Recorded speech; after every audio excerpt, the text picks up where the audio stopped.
se llama atomización. Ajá. Atomización. ¿Qué significa la atomización? Significa que la literatura va a cobrar diferentes formas. Es decir, primero, a principios de siglo estuvieron las vanguardias, ¿no? Ya lo vimos, ¿no? Las vanguardias eran vanguardias porque rompían con todo lo que había antes. Es decir, rompieron con el realismo, ajá, rompieron con el realismo y rompieron en este caso con el romanticismo. Entonces, estas corrientes se fundaron sobre todo de una manera muy experimental.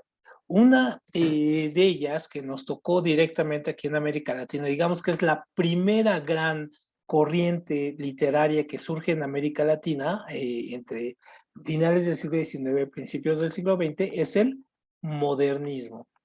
Ajá, modernismo. Entonces, el modernismo va a tratar de copiar algunos elementos, sí, del realismo europeo, pero sobre todo es una adaptación a en la cuestión de la poesía, de tratar de ver a América Latina como un lugar natural, pero también lleno de cuestiones exóticas, ¿no?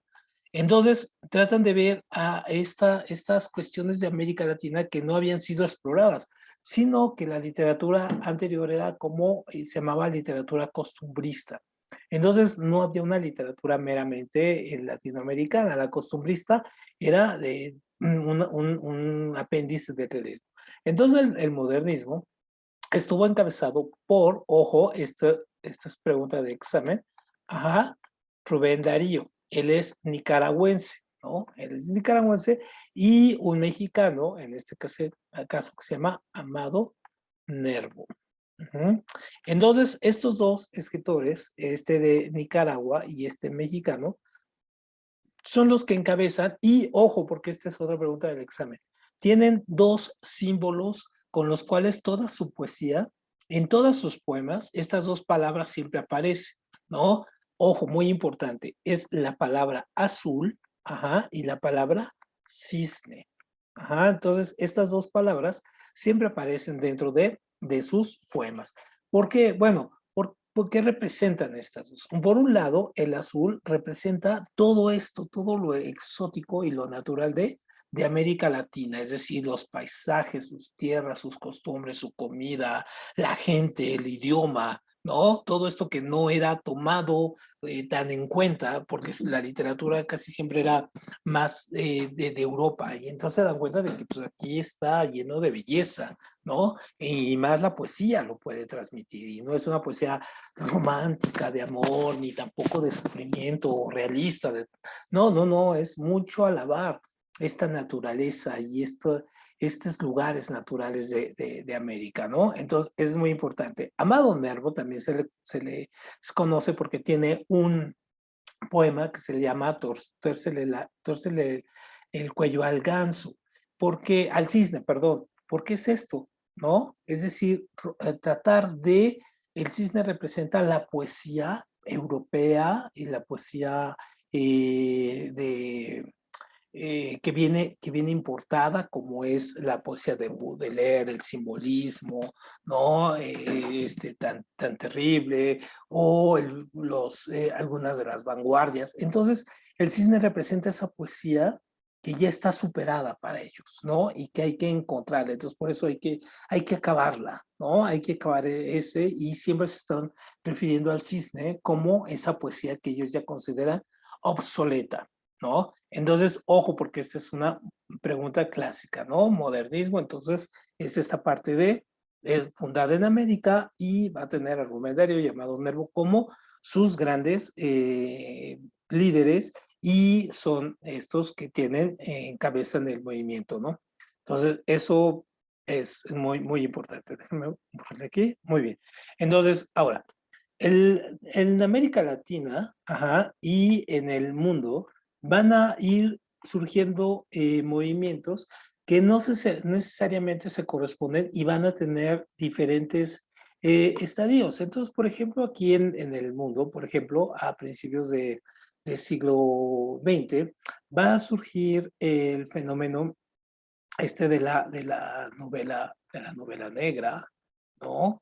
de la novela negra, de la nueva novela, ajá, la nueva novela, va a surgir la generación, ajá, generación del 27, ajá, y la generación perdida, y la generación del crack, generación beat. Esto por un lado en el mundo, y ahorita vamos a ir viendo algunos, y también aquí vamos a ponerle el existencialismo, el existencialismo, ¿no? Ajá, y por acá está la novela de ciencia ficción. Entonces son todos los géneros que se van a ir desarrollando. En América Latina se va a desarrollar dos tipos de novela y de literatura. Una que se va a llamar el realismo mágico. Ajá, el realismo mágico, que es súper interesante. Y otra que va a ser la poesía, en este caso, o la poesía que se le va a llamar barroco. Barroco de Caribe, ¿no? Y entonces estas van a ser, digamos, aportaciones de América Latina. Entonces, ¿quién es quién en cada una de estas? Entonces vamos a ir viendo, vamos a empezar con estos de aquí. Entonces, vean, cuando hablamos de realismo mágico, hablamos de un momento en la literatura del siglo XX que corresponde por ahí entre los años 40 y 70, y todavía hay algunos escritores que escriben de esta forma, donde se trata de explorar la realidad latinoamericana, pero a partir de una serie de sus conceptos casi entre mágicos y entre esa realidad cruda que le toca vivir. Entonces, para que tengan una idea qué es el realismo mágico, sería algo así, ¿no? Para lo que a nosotros, aquí en la realidad, algo nos parece fantástico, así como exuberante, para los personajes de la novela parecería cosa normal, ¿no? Pero ahora al revés, para lo que nosotros vemos como algo tan normal en la novela, para los personajes de la novela les parece increíblemente exótico. Entonces, por ejemplo, hay una novela que es la máxima representante de esto, que se llama 100 años, 100 años de soledad. ¿Alguien la ha leído o la conoce? Esta, de Gabriel García Márquez. ¿Alguien la conoce, esta novela? Bueno, ¿han oído hablar de ella? ¿No? ¿Nadie la conoce? Muy bien, bueno, es una novela que en algún momento dado tendrían que leer, es muy, muy interesante y es muy divertida y aparte es un clásico de la literatura, ¿no? Entonces, en esta novela, por ejemplo, de realismo mágico, esta novela de hecho le va a valer el premio Nobel de literatura, ¿no? A Gabriel García Márquez en 1982, ¿no? Le dan el Nobel por esa literatura, por este libro, pero sí por el conjunto de su obra, pero este libro es el que lleva atado. Entonces, por ejemplo, como les decía, en la novela, por ejemplo, nosotros vemos que va un día, alguien lleva en un carro, ¿no? Lleva un hielo, un cubo de hielo. Y entonces la gente del pueblo, que es Macondo, o sea, están maravillados, así como es la locura, ¿no? Ir a conocer un hielo. Entonces están súper sorprendidos. ¿Quién de ustedes, si ve un cubo de hielo en este momento, se sorprendería si hacía la locura? Se pagaría para ver un pedazo de hielo. ¿Tú, Armando, pagarías para ver un pedazo de hielo?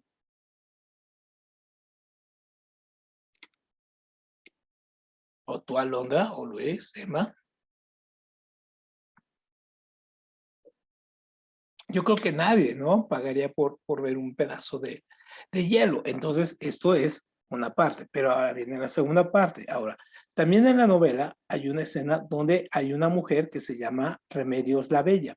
Entonces Remedios la Bella se considera como la mujer más bella del mundo. Entonces un día le están viendo unos hombres, ¿no? Le está viendo aquí unos hombres, mientras ella se está dando un baño. Y entonces ella de repente dice, ya estoy harto de que me vean por ser tan hermosa.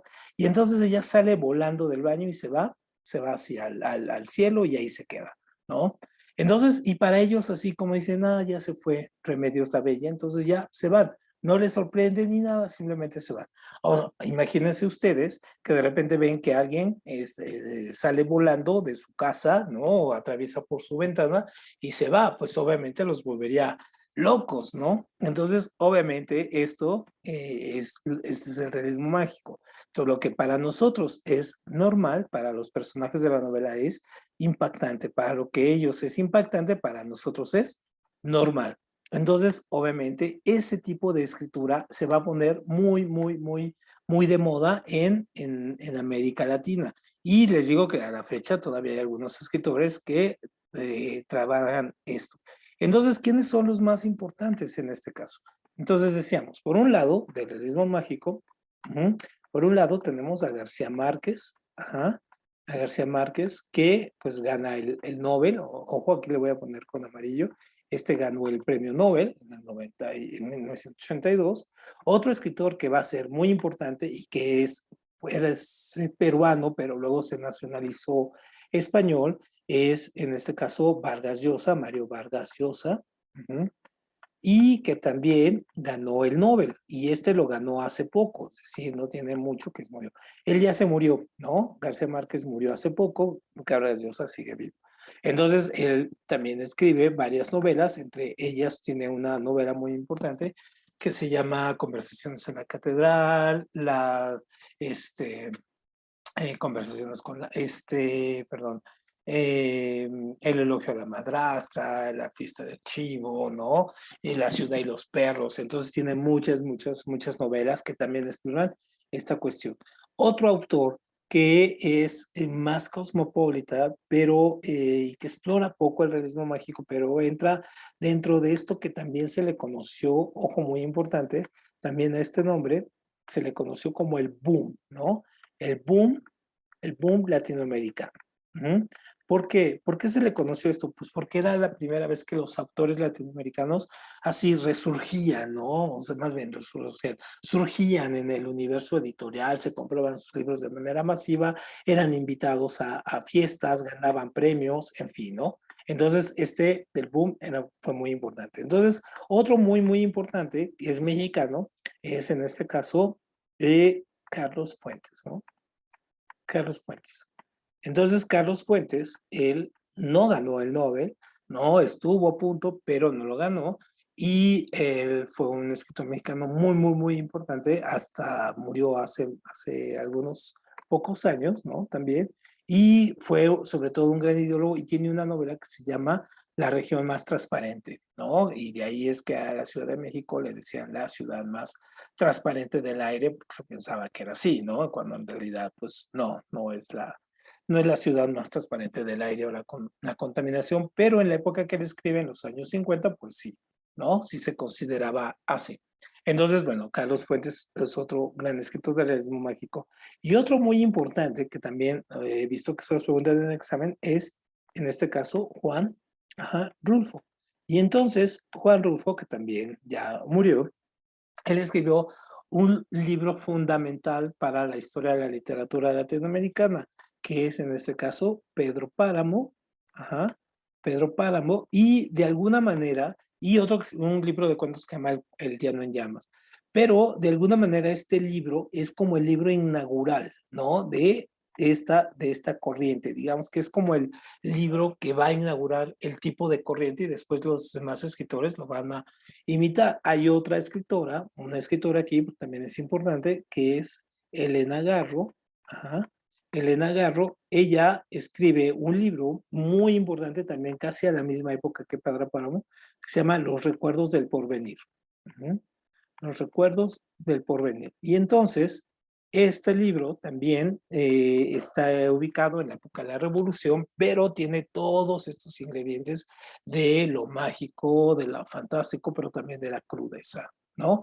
Entonces, digamos que estos son como los padres de esta corriente y luego van a surgir todos estos escritores aquí que van a venir y que hay en América Latina es el boom, hay muchísimos.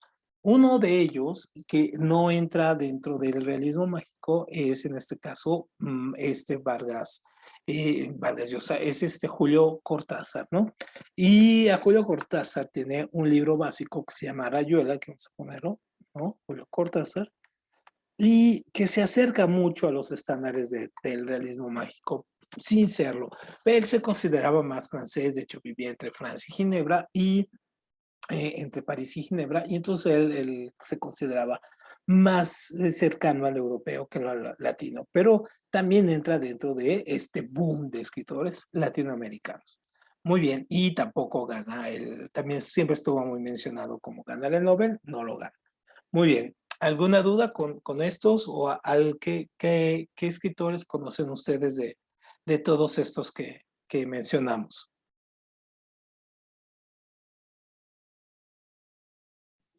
Bueno, profe, yo nada más conozco los nombres, pero no sus obras. Ajá. No sé porque son nombres pues que desde pequeños hemos escuchado, ¿no? Ujú, ujú.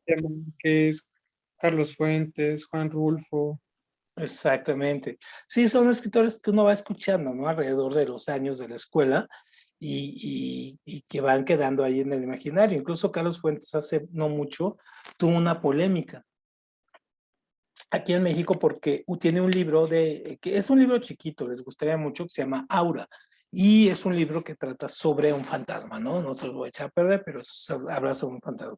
Entonces, aquí en México, en el gobierno de Fox, lo quisieron prohibir ese libro, ¿no? De Fuentes, porque hay una escena donde están los personajes teniendo sexo y narran que tienen a un crucifijo encima de ellos, ¿no? O sea, colgado en la pared ahí. Entonces esa escena hizo que el que era secretario de gobernación en ese momento prohibiera, ¿no? El libro de Aura de Carlos Fuentes. Entonces ya se hizo el libro en lugar de quedar así como prohibido, pues lo leyó muchísima más gente, ¿no? Causó el efecto contrario. Y Juan Rulfo, él era fotógrafo, de hecho, y sus novelas, esta de Pedro Páramo, es muy chiquita. De hecho, tiene uno de los principios más famosos, de vine a Comada porque me dijeron que aquí vive mi padre, ¿no? Y entonces, un tal Juan Pedro Páramo. Entonces, son de estas novelas que se leen muy rápido. Y tampoco se las voy a spoilear, pero tiene esta se celebra, se lee mucho, por ejemplo, el Día de Muertos, ¿no? Porque tiene que ver, ¿no? Con las escenas. Y Vargas Llosa ahora está muy metido en las polémicas, pues porque después se convirtió en español, quiso ser presidente de Perú y no pudo, ¿no? Y ahora es un señor quisquilloso, ¿no? Que ya ha dado de qué hablar y ya no, su literatura ya no es tan buena como la que hizo entre estos años 60 y 70. Y García Márquez, bueno, pues tiene esta de 100 años de soledad, el amor en los tiempos del cólera, el no tiene quien escribe, el otoño del patriarca, muerte de crónica de una muerte anunciada, que es una novela que se narra al revés, o sea, empieza con el final. Eh, uno que se llama Crónica de un náufrago, en fin, ¿no? Tiene mucha novelística. Perfecto, entonces estos son los latinoamericanos y los premios Nobel que surgieron de esto. Ahora, sin pasar por esto, hay unos autores aquí en América Latina que también obtuvieron el premio Nobel que no pertenecieron a esta parte del boom, del boom, que uno de ellos es muy famoso, ¿no? Digamos, a mí me tocó todavía verlo con vida. Ajá, aquí, ajá, aquí está, es Octavio Paz, ¿no? Es Octavio Paz, él va a ganar el Nobel. La otra es Gabriela Mistral, ajá, Gabriela Mistral, chilena, Mistral, ajá, y el otro es Miguel Ángel Asturias. Ujú. Entonces, son los únicos latinoamericanos. Ojo, es como muy importante, ¿no? Que tenemos una gran producción literaria, ¿no? Y en América Latina, y son los únicos escritores latinoamericanos en español que han ganado. También ganó otro, un premio Nobel, otro latinoamericano, pero que más bien pertenece a las Islas Británicas, entonces no se considera como latinoamericano, sino más bien angloamericano, ¿no? Habla inglés y todo este asunto, que es Derek Walker. Entonces, Octavio Paz, ¿no? Él ganó el Nobel en el 91, en 1991, y él tiene un libro, un poema que se llama La Piedra del Sol, ¿no? Que hace es un poema impresionante que habla acerca del México, ¿no? O sea, si quieres entender México, toda su historia, la historia prehispánica, no hispánica, contemporánea, hay que leer este poema, ¿no? Y tiene otro que es un ensayo que habla acerca de cómo, por qué el mexicano es como es, casi un estudio antropológico que se llama El laberinto de la soledad, ¿no? El laberinto de la soledad. Entonces, estos son como los libros básicos para entender México, ¿no? De hecho, lo leen los historiadores o gente que quiere entender, antropólogos, todo, sociólogos, para poder entender el país, estos dos libros. Entonces, pero Octavio Paz pues, le dan el premio Nobel por su obra completa, sobre todo su obra poética, ¿no? Que es muy grande. Y Gabriela Mistral, ella es poeta, ¿no? Y nos faltó aquí Pablo Neruda, perdón. Neruda. Y le dan también el premio Nobel. Ay, ¿qué pasó? ¿Qué se fue? Esto. Ajá, le dan el premio Nobel como un referente también a este tipo de poesía lírica, es decir, un tipo de poesía amorosa, pero también al mismo tiempo muy de reconocimiento de los problemas que suceden, sobre todo en Chile, ¿no? Esto es muy importante. Luego, Miguel Ángel Asturias, a él también le dan el Nobel, él es guatemalteco, ¿no? Él es guatemalteco y le dan su obra, el premio Nobel, por un libro que se llama, ¿no? Se llama, espérame, El señor presidente. El señor presidente, ¿no? Donde habla de estos presidentes latinoamericanos que se asumen como todopoderosos, ¿no? Así, sobre todo en la época, como veíamos en historia, en esta época donde los presidentes en Latinoamérica eran como pequeños reyes, ¿no? Vivían con absolutamente todo, ¿no? Y eran represores y militaristas y todo, pero vivían prácticamente obsesionados por el poder. Entonces a Miguel Ángel Asturias le dan esta, ¿no? Y a Pablo Neruda, él es también chileno, y le dan el Nobel eh, por el conjunto de su obra poética también. Él es poeta y es bien interesante porque es poeta, pero al mismo tiempo es comunista, ¿no? Abierto. Entonces, obviamente, en los momentos en que le dan el Nobel, pues empieza a ser perseguido, pues ¿por qué? Pues porque en su país prácticamente el ser comunista era casi ser condenado a la cárcel, ¿no? Después llegó Pinochet y puso una dictadura y todo, y quiso un poco como borrar la historia de Neruda, pues no pudo, ¿no? Pues porque ya era demasiado famoso con este premio Nobel. Entonces, ojo, estos son los premios Nobel latinoamericanos. ¿Alguna duda con estos? Armando, tú que me preguntabas de los Nobel latinoamericanos. Disculpe, profe. ¿Alguna duda con esto? Sobre todo porque ya es que me preguntabas que en algunas guías habías visto el tema, ¿no? Sí, sí, pero no ninguna pregunta, profe. No, Perfecto, hasta ahorita ya como que ya me quedó más claro. perfecto, Ya muy bien. es cuestión de, pues, seguir seguir estudiándolo. Seguirle checando. Muy bien, sí, sí, sí, eso es. Ahora, después tenemos esta corriente que se conoce como o barroco del Caribe, pues porque es una literatura que se da en las islas, ¿no? Se da sobre todo en Cuba, y ahí tenemos un escritor que se llama Lezama Lima, ajá, Lezama Lima, que tiene un libro fundamental para la historia de la literatura que se llama Paradiso, ¿no? Paradiso. Y entonces, este es como un tratado literario, o sea, es una novela, pero el lenguaje que utiliza es riquísimo, ¿no? Es muy amplio, tiene unas variaciones lingüísticas muy interesantes que lo hacen de repente muy difícil de leer, ¿no? O sea, uno tiene que entender algunas palabras para poderlo entender. Es como si estuviera hablando en otro idioma, pero está hablando en español, pero es obviamente el español que se habla en el Caribe, ¿no? Entonces, por eso se le conoce. Y hay otro escritor que no necesariamente entra aquí, pero también la dificultad de sus escritos también entra. Digamos que él une esto, este barroco, con el realismo mágico, que es Alejo Carpentier, ¿ah? Carpentier, que él escribe una novela que se llama El siglo de las luces, ¿no?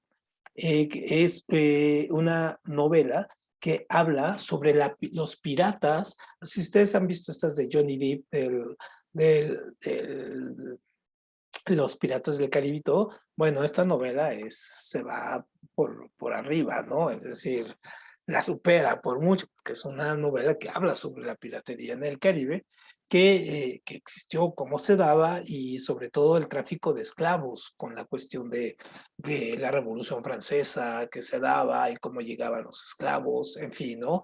El tráfico de esclavos en el mar. O sea, era una cosa impresionante. Entonces, ojo, estos son de esta corriente. Muy bien. Ahora vamos con lo que pasa en el mundo. Aquí, obviamente, en América Latina han surgido en los años recientes y han surgido muchísimo más escritores, ¿no? Pero ninguno ya ha llegado a los extremos como estos grandes lumbreras que hemos tenido, ¿no? Que han ganado premios Nobel, el premio Cervantes. Ya quedan muy pocos escritores de ese calado, ¿no? Son escritores, sí, algunos venden muchos libros y todo, pero no llegan a tener la fama o la calidad incluso de movimientos que tuvieron todos estos escritores. Muy bien. Entonces, en el mundo surge la novela negra, ¿no? Surge sobre todo en la frontera entre Francia y España, ¿no? ¿Y de qué se trata la novela negra? Pues es esta novela de detectives, ¿no? Entonces, esta novela es donde siempre comenzamos con ver un asesinato y vemos cómo se va resolviendo la novela hasta que termina. Entonces, esta novela negra tiene una serie de cánones y su principal escritor decía Hammett, ajá, tiene una serie de cánones, por ejemplo, de que el nombre del asesino se resuelve hasta el último, siempre hay como una vuelta de tuerca, es decir, todo va de una manera y de repente todo cambia. Estos tipos de novelas, por ejemplo, ustedes se acordarán o de estas cosas un poco chistosas, por ejemplo, de que están en un hotel y se muere alguien y entonces al final la culpa es del mayordomo, ¿no? Entonces, ese es como un poco el chiste, ¿no? De las novelas negras, pero dentro de su hechura, dentro de cómo se escriben este tipo de novelas, pues obviamente se va a crear toda una estructura y cada vez los asesinatos son más extraños, más raros, en fin, ¿no? Entonces hacía Hammer, ¿no? Y Sunset, ajá, Sunset, ajá, Mac, ajá, Logan, ajá, son los dos escritores principales de este tipo de novela, ¿no? De la novela negra. Entonces, obviamente, todas las series que vean ustedes sobre asesinatos o resolución con espías, detectives y todo, son de estos, ¿no? De este modelo. Muy bien, y que hay mucha gente que le gusta, y ahora hay toda una serie de escritores que se dedican, francamente, a hacer este tipo de novela y lo hacen muy bien, ¿no? Ganan muchos premios y todo, y se venden mucho, sobre todo por esta cuestión del misterio, de ver quién es, ¿no? ¿Quién es el asesino o quiénes son los asesinos? Muy bien. Luego, otro tipo de novela que surge, otro corriente que surge, es esta, del existencialismo. Entonces, este tipo de novela va a surgir entre los años 50, ¿no? 70, y surge con esta corriente filosófica que es finalmente el existencialismo, ¿no? Y tiene que ver sobre todo con escritores franceses como Albert Camus, ¿no? Y Simone de Beauvoir, que es una escritora feminista, ajá, ajá, ajá, y el principal es este hombre, permíteme, ahorita lo tengo, bueno, ahorita lo traigo, y aquí lo tenía, bueno, no te recuerdo, escribe un libro que se llama La náusea, escribe Camus, un libro que es este gana el Nobel también, ¿no? Ojo, este gana el Nobel. Tiene una novela muy interesante que se llama El extranjero. ¿Mm? El extranjero, ¿no? Y gana el Nobel con ella. Y este otro que ahorita se me va, tiene la náusea, Jean-Paul Sartre, perdón. Ajá, Jean-Paul Sartre. Ajá. Y este también gana el Nobel, pero a diferencia de este, Sartre rechaza el Nobel, ¿no? Es decir, no lo recoge y no acepta. Y era mucha lana, ¿no? Y tiene el libro este de la náusea. Ajá. Era mucha lana y no lo va y no lo recibe. Entonces, pues porque estaba de acuerdo a sus convicciones, ¿no? Entonces, el existencialismo lo que trataba de explorar era la parte de la angustia, ¿no? La angustia del ser humano, ¿no? La angustia del ser. Y que ellos querían. Ellos entendían que a partir de factores como el dolor, ¿no? La angustia, la ausencia, ¿no? La tristeza, todos estos elementos comprobaban simplemente cuál era el motivo del ser humano. Es decir, ¿para qué estaba aquí? ¿No? Eso lo revelaba su existencia. Y entonces ya dependía de cada ser humano, por ejemplo, tomar la decisión si quería estar viviendo angustiado, con dolor, en fin, ¿no? Pero esto lo revelaba. Entonces, esos escritores tuvieron muchísimo, esto es de una manera muy superficial, ¿no? Porque es muchísimo más amplio, pero era cuando la gente, y yo creo que ustedes conocerán a algunas personas con más grandes que ustedes que dicen, es que tengo una crisis existencial. Pues que parte de esto, ¿no? Es decir, de saber exactamente qué quieres, qué haces, ¿no? Hacia dónde vas, estas preguntas filosóficas básicas aquí, ¿qué estás haciendo, no? ¿Por qué escribes? ¿Por qué estudias? En fin, hacerse todas esas preguntas. Entonces, estos libros y estos autores parten de estas ideas. Y la importancia de estos libros es que estos fueron muy importantes, sobre todo para los movimientos como el movimiento del 68 en el mundo, ¿no? Que vimos, que no nada fue en México, sino que fue en todo el mundo.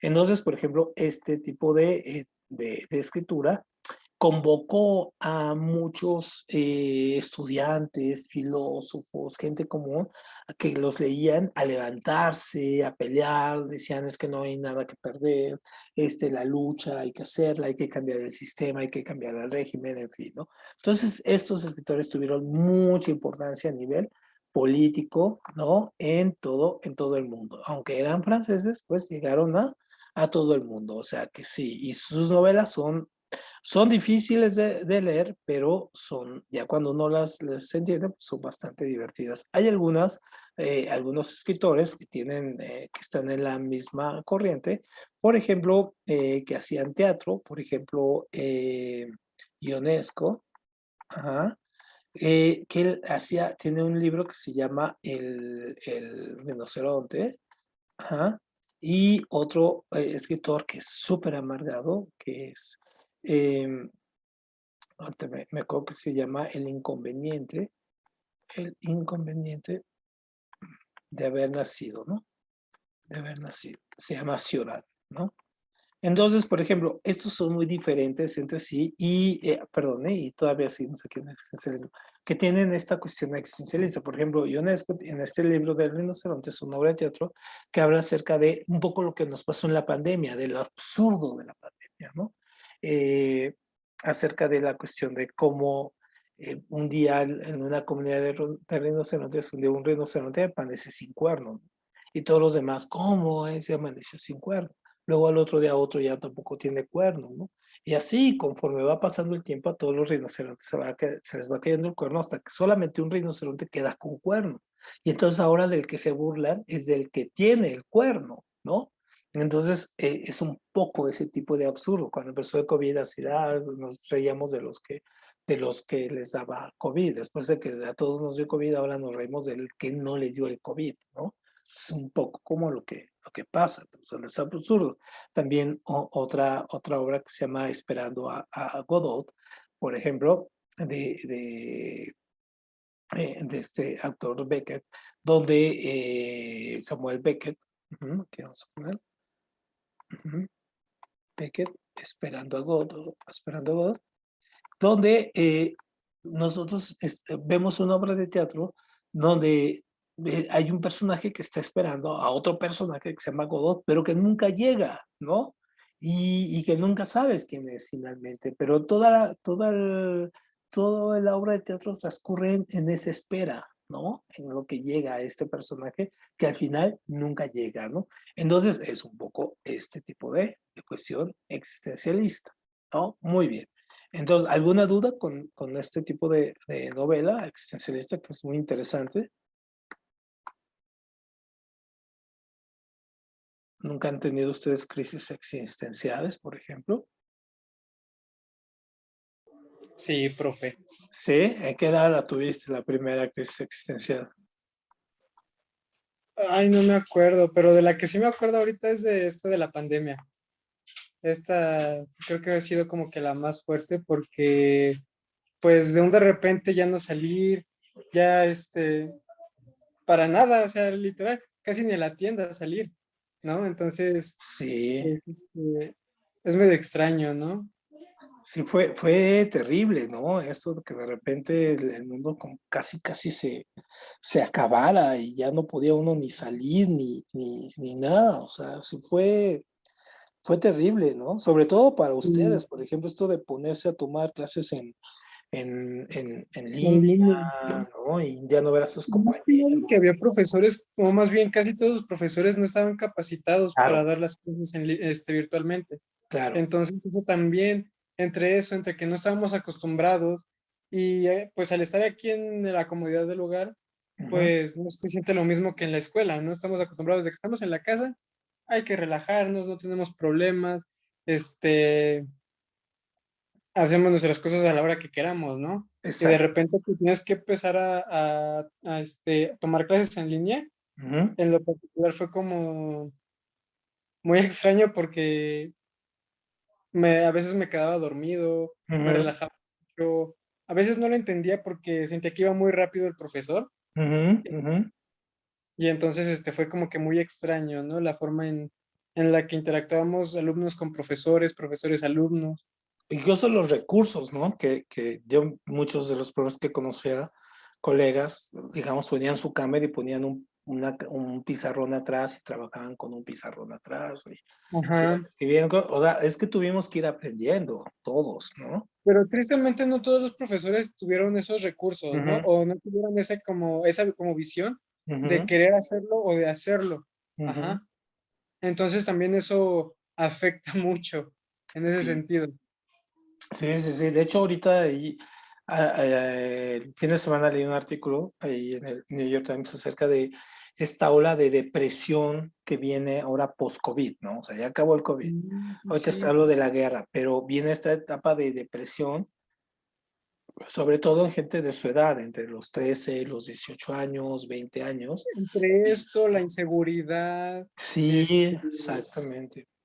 la escuela, o sea, la verdad yo siento que ahora sí que a esta generación o estas generaciones les está tocando, pero, o nos está tocando más bien, pero cosas muy fuertes, ¿no? Muy duro, sí, sí, sí, más Sí, que a nosotros, ¿eh? O sea, yo soy generación X, entonces asumo que no nos pasó este tipo de cosas como a ustedes, ¿no? Que de repente llevar un ritmo de vida y que cortárselos de tajo, vivir un poco en el pánico si te vas a enfermar, si te vas a morir, cuándo va a surgir una vacuna, cuándo me va a tocar.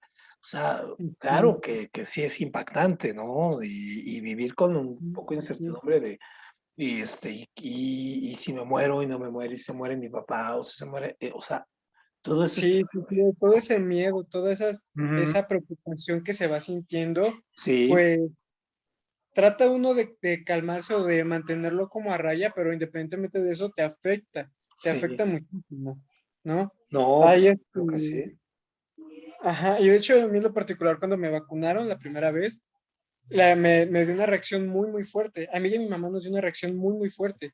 ajá, Y de ahí, toda esa noche sentía que literal sentía que con cualquier roce de una sábana, de una playera, sentía como si me estuvieran cortando. exacto, exactamente, Y ahí me dio miedo vacunarme de la segunda dosis, pero tanto mis papás como yo empezamos a decir como que no, no, no. O sea, ya nos pusimos la primera, hay que terminarla con la segunda, ¿no? Y ahorita con el refuerzo igual, igual, igual. Sí, y de hecho el refuerzo fue durísimo, ¿no? A mí sí me duró 2 días.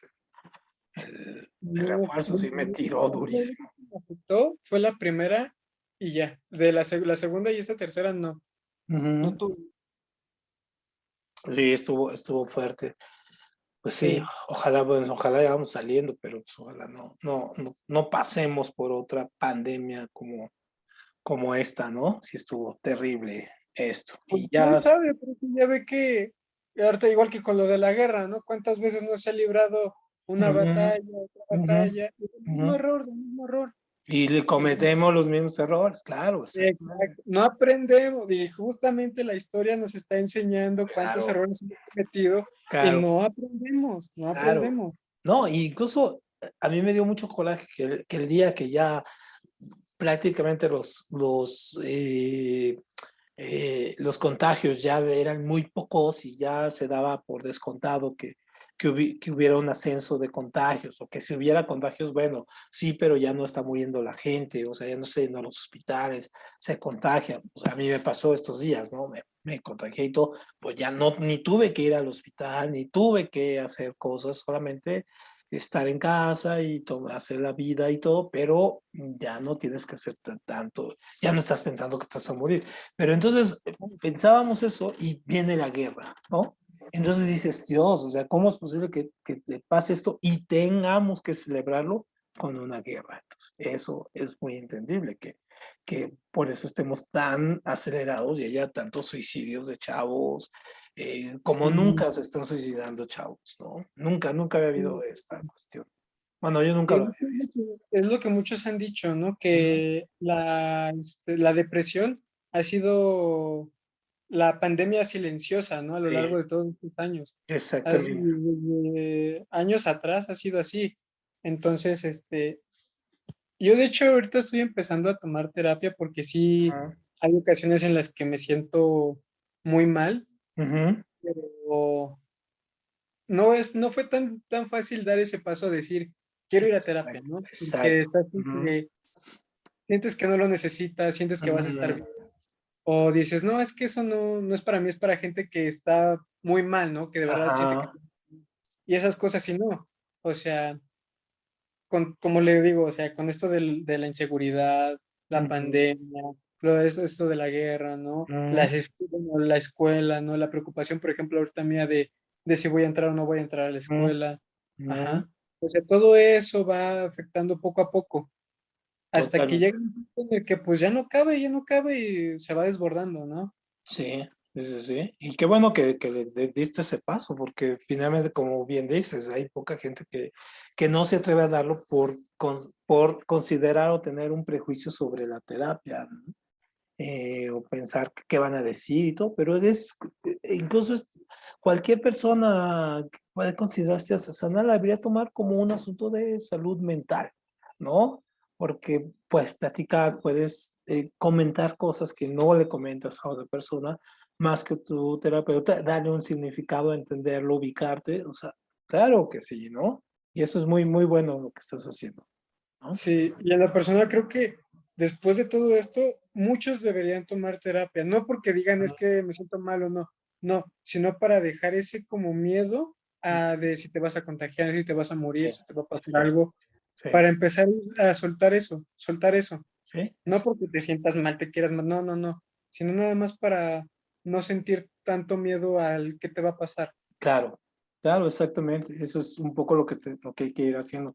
Te vamos a ir aprendiendo y prácticamente su generación es la generación que va a llevar un poco más los coletazos de lo que nos dejó el COVID, ¿no? Digamos que la gente de mi edad y todo ya vamos un poco para afuera en ese sentido, digamos, nuestras prioridades son otras ya, ¿no? Pero a ustedes sí les va a impactar y como traten su salud mental es como van a tener su futuro, eso es súper importante porque incluso la deserción escolar estuvo impresionante. O sea, chavos que salieron de la escuela de una manera impresionante, ¿no? Maestros que ya no podían dar clases en Zoom, igual desertaron, ¿no? Dijeron, ya no, ya no puedo con el Zoom, ¿no? Y se fueron. Y bueno, ahora van regresando poco a poco, pero sí hay como que nos va a costar todo este año que estamos viviendo para ir reencontrando el ritmo todavía, ¿no? Va a ser un poquito Y yo complicado. creo que todavía más, profe, la verdad, yo Sí, creo que sí, sí, todavía sí. mucho más. Sí, A lo mejor lo que falta de este año y el que y sigue. el que sigue, sí, tú tienes Sí, toda la sí, razón. sí. Muy bien, pues vamos a seguir aquí con este, porque ahorita vamos a llegar a esta literatura que toca un poco aquí el tema, ¿no? Entonces, Bueno. la nueva novela o novela, la novela francesa o la New Nouvelle, esta tuvo una importancia muy significativa porque empieza a hablar acerca de estos recuerdos, ¿no? Entonces es una novela que rompe mucho con la novela que se estaba haciendo este existencialista y nos viene a hablar, por ejemplo, de nuestras infancias, ¿no? Un poco toca lo que decías ahorita, por ejemplo, Armando, toca un poco, incluye el tema, por ejemplo, del psicoanálisis, ¿no? De estos recuerdos a partir de motivar o buscar la explicación de por qué estás en este momento de tu vida haciendo cosas, en fin. Entonces, los Marguerite Duras, por ejemplo, ella escribe una novela que se llama El amante, donde recuerda su infancia de cuando vivía en China y cómo se enamora de un ciudadano chino y luego tiene que salir, ¿no? Claude Simon, él gana el premio Nobel, él ganó el premio Nobel, Butor, y Robert Bridget. Ellos escriben igual estas novelas de reencuentro con sus momentos como la infancia, la adolescencia, la primera juventud, ¿no? Entonces, esta novela se puede considerar que es una novela eh, pues son novelas crudas, pero al mismo tiempo son estas que lees con mucha avidez porque te vas identificando, dices, yo también pasé eso, ¿no? Es decir, a mí también me tocó vivir algún tipo de estructura como esta de, no sé, convivir con alguien que te enamoraste de alguien y no fuiste correspondido, o viviste aventuras con tus amigos, en fin, ¿no? Luego tenemos otra que estos escritores, estos son españoles, ajá, la generación del 27, ojo porque estos sí se los preguntan mucho también. Estos escritores sobre todo se dedican a ver el contexto en el que vivían en España, sobre todo en la parte de la guerra, ¿no? Porque viven en este momento ellos con la guerra encima. Entonces, su literatura, su poesía va muy enfocada a esta cuestión de rescatar a través de la poesía la naturaleza humana que se enfrenta con la maldad de la guerra, ¿no? Y de los cambios que se están dando. Entonces, entre los escritores principales, ¿no? Está, aquí, a ver, ajá, está García Lorca, ajá, está García Lorca. Ojo, porque estos sí también son súper importantes, ¿no? Rafael Alberti, ajá, Rafael Alberti, y de hecho, y Luis Cernuda, ¿no? De hecho, aquí, Luis Cernuda, aquí. Ajá, de hecho, a lo van a fusilar, ¿no? En la Guerra Civil Española, ¿no? E incluso él era abiertamente, bueno, no abiertamente, pero él era homosexual y en ese momento era considerado como uno de los peores delitos, ¿no? Entonces, pues terminan fusilándolo por ello y lo llevan incluso a la fosa común, ¿no? Esto fue muy triste, pero estos, sobre todo, entonces tratan, son españoles y tratan este momento, ¿no?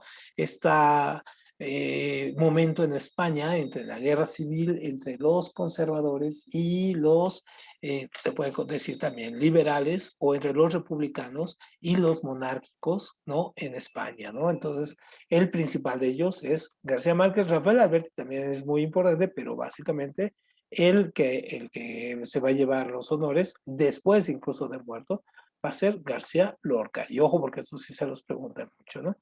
Luego, otra novela que surge aquí en el mundo y que van a explorar varios escritores que se van a hacer de mucha fama con eso, es la literatura de ciencia ficción. Y la literatura de ciencia ficción trata acerca, no de eso de ver el futuro, no, no, no, es decir, es una crítica a la ciencia, es una crítica al desarrollo tecnológico que va teniendo el ser humano, ¿no? Y vamos a encontrar diferentes tipos de ciencia ficción, una que va a ser, por ejemplo, distópica, ¿no? Una que va a ser distópica, una que va a ser apocalíptica, ajá, y otra que va a ser, en este caso, muy de los viajes, ajá, viajes en el tiempo, ¿no? Y viajes en el espacio, ¿no? Y otra que va a ubicarse con vida extraterrestre, ¿no? Entonces, cada uno de estas va a tener sus características. Por ejemplo, distópica, básicamente se trata de estos mundos como mundos paralelos, ¿no? Donde algo pasa y surge algo mal. Y entonces la vida, en lugar de ser feliz, es completamente desgraciada. Entonces, por ejemplo, si ustedes vieron estas películas o leyeron estos libros de los Juegos del Hambre, por ejemplo, esa es una distopía, ¿no? Es decir, es un futuro pero deshecho, que sale mal. Entonces hay opresión, hay dictaduras, el ser humano no está a gusto, en fin, ¿no? Entonces, esta es muy sugerida, es como advertencias, es decir, a ver si el mundo no se conduce de tal manera, va a llegar a esto, ¿no? A las distopías, ¿no? La apocalíptica es sobre todo cuando el mundo se acaba, ¿no? Es decir, el fin del mundo. ¿Y qué se hace? En este caso, después de que se acabó el mundo. Entonces, esta es una, así, ¿no? Del fin del mundo. Entonces, ¿qué pasa cuando se ha acabado el mundo? Entonces, por ejemplo, hay muchas películas, ¿no? Que lo exploran, por ejemplo, esto de que el mundo lo invadieron extraterrestres o un desastre nuclear o un desastre natural, cayó un meteorito, en fin, o los zombies, o en fin. Y bueno, ¿qué pasa con eso? ¿Qué hace la gente, ¿no? Después del apocalipsis. Y esta de los viajes, ¿no? Que es muy famosa, esto de los viajes en el tiempo y el espacio, por ejemplo, que explora eso, qué pasaría si, ¿no? De hecho, es su pregunta, si viajáramos al pasado, ¿no? O qué pasaría si viajáramos a otra galaxia, ¿no? Por ejemplo. Entonces, son novelas bastante buenas.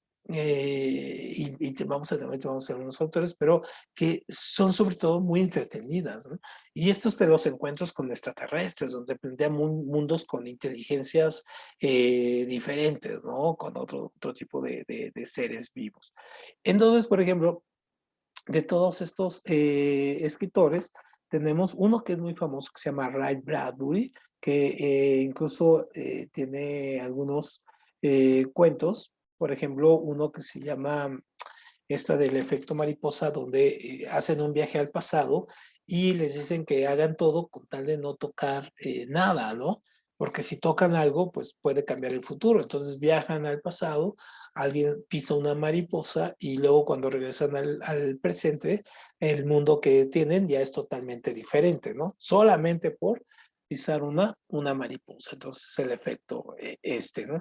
Muy bien, luego tuvimos otro tipo de novela que se llamó la novela de la generación perdida, ¿no? Que esta sobre todo es en Estados Unidos y son escritores, ¿no? Que se oponen a la guerra, ¿no? O sea, se oponen finalmente a la guerra, por eso les decían que estaban perdidos, porque se oponían, eran críticos al sistema de la guerra, de la Segunda Guerra Mundial, y se oponían a ella, ¿no? Entonces, son escritores que van a ganar el premio Nobel, como Hemingway, ¿no? Hemingway, Ernest Hemingway, tiene un libro que se llama El viejo y el mar, por quien doblan las campanas, en fin, y siempre está criticando, ¿no? Esta posición belicista del mundo. Entonces, él gana el Nobel también, o William Faulkner, ¿no? Que él tiene un libro que se llama Los rayos, los relámpagos, no, el sonido del trueno, ¿no? El sonido y el trueno. Y él, sobre todo, explora mucho esta cuestión del el medio oeste norteamericano, es decir, qué es lo que pasa en estas comunidades como Kansas, Arkansas, Missouri, Colorado, ¿no? Utah, qué es lo que pasa ahí, ¿no? ¿Cómo son las relaciones? Que no son estas relaciones que vemos en Los Ángeles o Nueva York, sino en este mundo. Y de hecho muchos escritores latinoamericanos van a copiar la forma de escribir de William Faulkner, ¿no? Entonces, y luego otros escritores que van a surgir, que también son críticos a la guerra, pero son mucho más jóvenes, son esta generación Beat, ¿no? Que también se le conoce como picnics, ¿no? Y entonces, estos escritores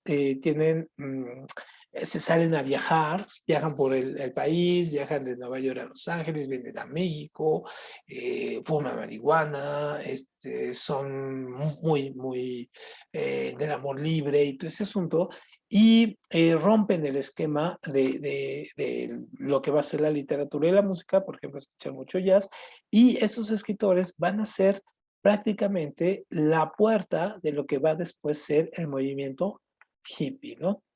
Entonces, ellos son como los papás, ¿no? Después del movimiento hippie, esto del amor y paz y todo. Ellos están entre los 50 y los 60, ¿no? Y el máximo escritor de estos es Jack Kerouac, ¿no? Kerouac, así, Kerouac.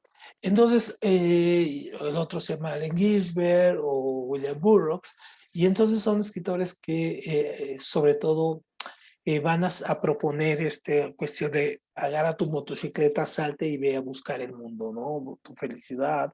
Mezclan la poesía con el budismo, con la onda de fumar la marihuana, los efectos del peyote. Vienen aquí a México, vivieron mucho tiempo aquí en México, aquí enfrente, aquí en la colonia de Roma. En fin, o sea, son escritores que tienen toda una trayectoria y que dieron como pie a esto o a personajes como James Dean, ¿no? Por ejemplo, ¿no? Y los que se hicieron llamar los rebeldes sin causa, después trajeron rock and roll, en fin, ¿no? Todo esto. Muy bien. Bueno, pues con esto terminamos nuestra parte de literatura. Espero ahora sí ya seremos, si haya quedado ya claro con los noveles, los literatura y las corrientes contemporáneas, ¿no? Y mañana nos vemos para tener física con Julio César. ¿Sabe qué les ha parecido Julio César? Bien, ¿no? Sí, es muy buen maestro, la verdad explica bastante bien. Sí, sí, sí, ya para cosas más avanzadas, por eso Julio nos está ayudando porque él tiene mucha paciencia para esto. Muy bien, pues nos vemos mañana a las 6, acuérdense, ¿no? Martes, miércoles y jueves a las 6 nos vemos. Entonces aquí nos veremos mañana a las 6. A todos modos les Sí, mando profe. mensaje, ¿no? Al WhatsApp. Sí, Órale, sí, está bien, profe. gracias y nos vemos mañana. Tengan buena tarde. Profe, igualmente, buen día. Igual, saludos a todos.